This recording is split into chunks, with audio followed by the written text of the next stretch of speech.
Hey there, my name is Rajan FK8, and this channel is dedicated to car enthusiasts just like you and me. I make videos about driving my car, installing car parts, toge or canyon runs, going on adventures with my friends, and everything that has to do with cars. Come and join me as I explore the car scene in Southern California, build my car into my dream build, appreciate different builds, and most importantly, have some fun. So sit back, buckle up, and get ready for a ride. So,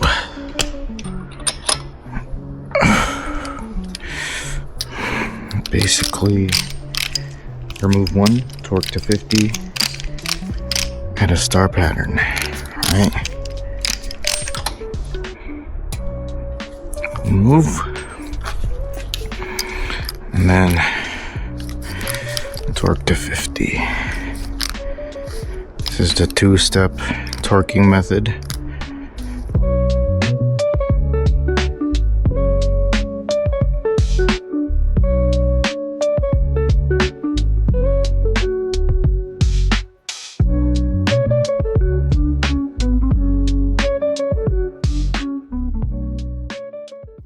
See if this will get rid of that clicking. It's weird because I thought I got rid of that clicking noise already when turning by cleaning the wheel hub. I basically cleaned it up. It was like it was super clean. After that it was gone, and then after a couple pulls it started clicking again. So, and they said that's like a 2-piece rotor thing. It's normal, but that's fucking annoying because my ears are very sensitive, and because I'm a musician and I hear every single note, it really just makes me paranoid because sometimes it's not even something I should be worrying about, but I start to worry and overthink, and I think that my axles are broken again because I've broken axles before. Okay.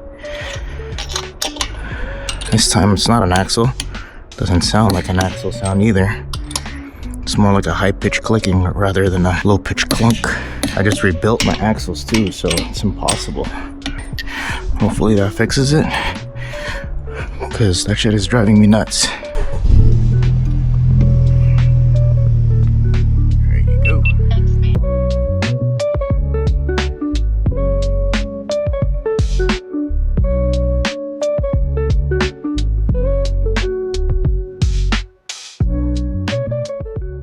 Okay, so I was recording earlier and I pressed by accident the time lapse instead of video. So basically it was just like a B-roll shot of me driving. I'm outside right now. It's like 1 a.m., almost 2 a.m. Just brought my wife some food, a little snack for her lunchtime. Anyways, I drove around. Looks like the clicking noise is gone. I'm starting to think maybe I need better lug nuts, because my lug nuts, they're like the $100 ones. Ford steel though, but they're like $100 from Amazon. I think they're branded Gorilla or something like that.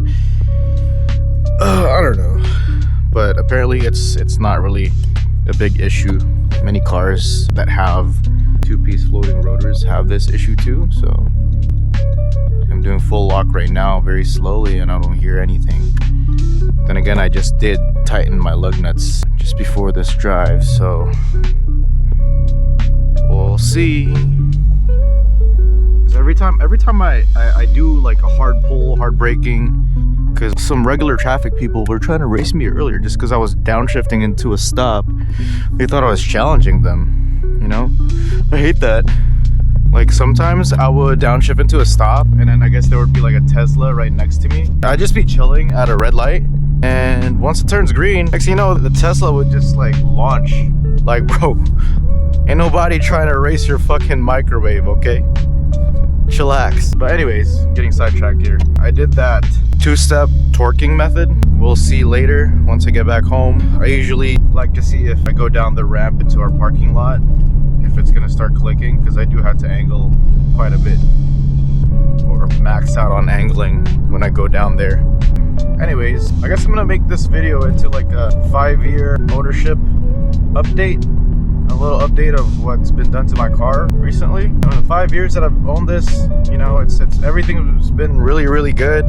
Aside from me doing like some dumb stuff, launching it from a dig with like 6K RPMs, broke my CV joints. A couple months ago, like maybe 2-3 months ago, I ran into axle problems. I had the insane shafts on, and you know, it's rated for 500 horsepower, right? So you would think it could handle 410 wheel horsepower, but apparently the CV joints for it are like Chinese parts, so they got worn very quickly. Start clicking. After that, I got RMA'd. I did have to buy like OEM ones, which was crazy because then I just did one pull. The next day, it was already clicking. I spent like so much money. Changed my axles like 3 times. The last third time, basically, I just had the broken OEM ones, and then I went to like a nearby shop here, and they rebuilt it, and it's been pretty good. Pretty good. It has a warranty too, like a 1-year warranty. You know, I'm prepping the car for the track. Got new tires. Now I have the Falcon RT 615K Plus. I wanted the 660s, but they didn't have it in stock, so I got this one, which is, I guess, works in my favor because I'm not gonna be tracking all year. You know, probably like maybe once or twice a year. And this is like, I guess, a better street tire. Street and track, you know, it's pretty grippy. I definitely feel the difference. All right, I have to open up my windows here, see if it's still gonna click. All right, be back. See that? That is super steep, bro. So I gotta angle it.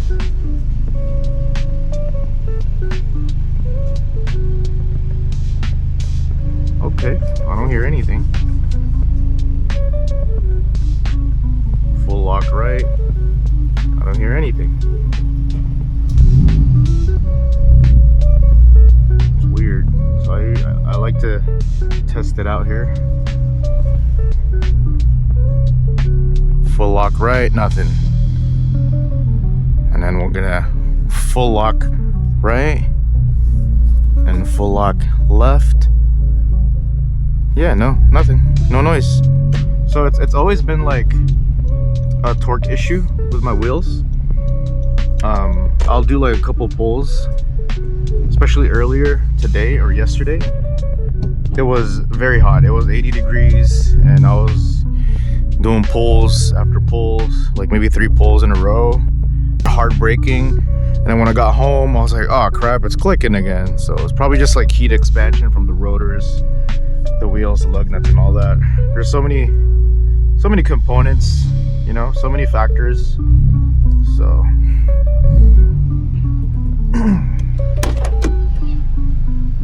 all right, I always like to make sure that I'm straight because I ain't gay like that.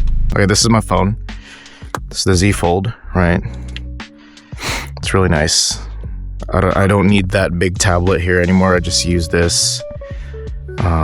Basically, I like to use this to track my ethanol, boost pressure right here, AFR, coolant temps, intake air temps, battery. That's it. And this is a 2-piece loading rotor, which also makes a lot of noise. Like if I step on the brakes and I'm just, you know, here, you'll hear a bunch of crunching noises. I don't know if you can hear it here, but I'll try. I'm gonna brake. Oh, there you go. I don't know if the camera can pick that up, but yep, that's how it sounds like. Sometimes when I'm turning, it sounds like that too. You know, race car noises, I guess. And this is my daily. So yeah, this is my Falcon 275 35 18s. I did also just get an alignment for track. Usually people would like to have more camber in the front than the right, but for my experience with my setup, having stiffer rear sway bar, spherical end links, and then my rear strut bar, I'm stiffening up the rear a lot. My experience is that it's very easy to let loose of the rear. Like sometimes I would try to catch a left turn, you know, it's like yellow, so I would try to catch it, and when I push it really hard and let off, it lift off over steer very easily. Predictable, but it's a little too loose for me. So we got 2.6 in the back and -2 in the front. After the alignment, I tried doing that, turning right and turning left very fast. Yeah, just grips now. Feels really good. So my buddies and I are planning on going to the track. It's gonna be fun. It's gonna be my first time. So what I've been doing lately is just setting time lapse on Streets of Willow on Assetto Corsa. Probably did like 200 laps there already. Different variations of the Civic Type R, different mods or different setups, different power levels too. So oh, also I have the gyro disc. I don't know if I said this already, but I have the gyro disc 2-piece floating rotors with Dixel Z-type brake pads, front and back. I think that's the only thing that's new with my car. Nothing's really new. Oh, I have, you know, as you can tell, I have the GQ Works Mad Trace steering hub with the Momo steering wheel. Oh, got a new dash cam too. That's the Vantrue N5, I believe. It has like 4 views. I also did get a new front bumper. I was going speed limit.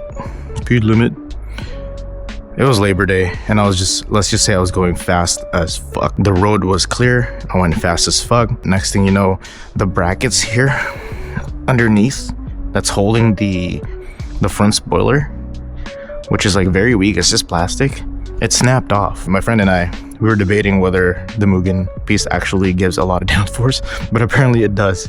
It gives downforce, so you gotta correct it with some downforce in the back, which I do. You know, I had the cruise flap.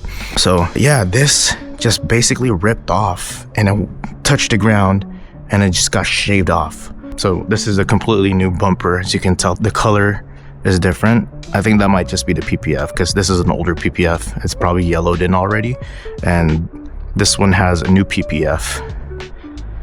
So that's why it's a different color.